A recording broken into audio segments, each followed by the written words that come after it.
Je m'apprête à appeler dans une dizaine de cliniques vétérinaires de la région pour savoir qu'est-ce qu'on me répond lorsque je demande le service de dégriffage. Dans les 5 dernières années, particulièrement, le nombre de vétérinaires qui ont refusé ce genre de chirurgie a augmenté et la grande majorité, depuis 1 an ou 2, ne fait plus de chirurgie. Le fait que ça devienne une loi, ça va un peu simplifier la vie des vétérinaires qui n'auront plus à s'ostiner avec les clients, à savoir est-ce que je le fais pas, est-ce qu'on menace d'abandonner l'animal.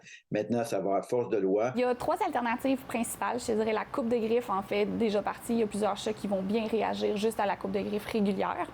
Tu as l'option aussi du comportement. Donc, on peut venir travailler justement pour l'apprentissage.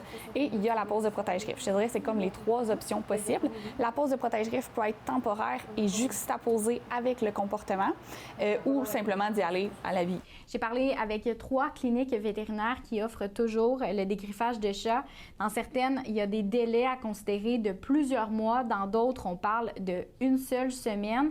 Parfois, on traite seulement les chatons ou encore les chats en bas de 10 livres. Il y a plusieurs contraintes à considérer, mais majoritairement, ce qui ressort de mes appels, c'est que la plupart des cliniques vétérinaires de la région n'offrent plus le dégriffage de chats. Dans la région, on parle d'environ 1 vétérinaire par grande ville qui va encore l'offrir.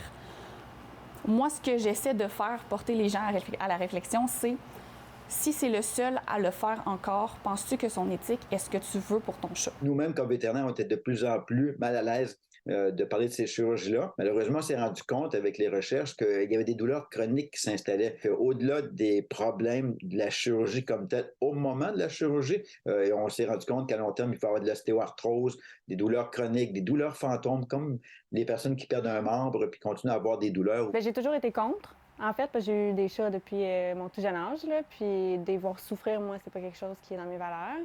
Fait que je me suis dit, bien, il y a une belle alternative, puis je vais la prendre. Ça me coûte des sous, mais je sauve la douleur à mon chat. Fait que pour ça n'a pas de prix. C'est sûr qu'à long terme, les coûts sont plus élevés. Ça, je le mens pas, là, je veux dire, parce que des protège-griffes, c'est à la vie pour le chat, là. Avoir un animal, c'est aussi à l'occasion avoir des petits désagréments, des petits dommages. Que ce soit un chien, que ce soit un chat, il faut être plus attaché à son chat qu'à ses meubles.